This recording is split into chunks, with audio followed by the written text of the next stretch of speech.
Selain aftur kebutuhan BBM dan LPG selama ajang World Water Forum ke-10 di Bali juga diprediksi akan naik. Kebutuhan BBM diprediksi naik sebesar 10-15% dari konsumsi normal harian di Bali. Untuk gasolin rata-rata 3.046 kiloliter, sedangkan gas oil sebanyak 892 kiloliter per hari.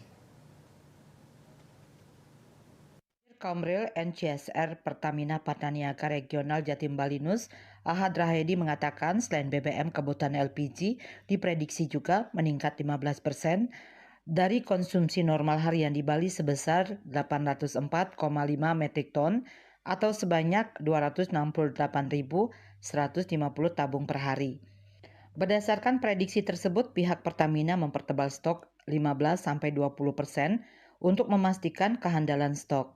Selama ajang WWF yang diadakan tahun ini di Bali juga menjadi layanan yang diprioritaskan oleh Pertamina Patraniaga Regional Jatim Balinus.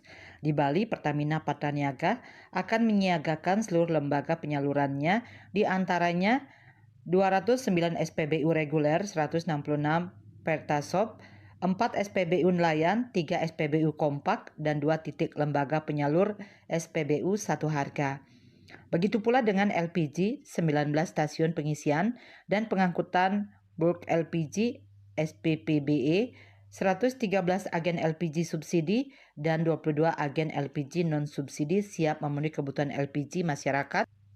Pelaku usaha restoran dan perhotelan yang melayani kebutuhan wisatawan dan juga peserta delegasi WWF di Bali. Pada kegiatan WWF ini dipastikan akan banyak mobilisasi dan kebutuhan energi di Bali. Untuk itu, Pertamina Patraniaga Regional Jatim Balinus terus melakukan monitoring dan build up stok BBM dan LPG supaya seluruh kebutuhan BBM maupun LPG tercukupi. Sementara itu, Corporate Sekretari Pertamina Patraniaga Irto Ginting menyatakan, menjadi sebuah kebanggaan bagi Indonesia bisa menjadi tuan rumah penyelenggaraan World Water Forum ke-10. Pertamina Patraniaga memastikan kebutuhan BBM di sektor penerbangan dan transportasi darat akan terpenuhi dengan baik selama forum berlangsung. Cita Maya Bali Pos melaporkan.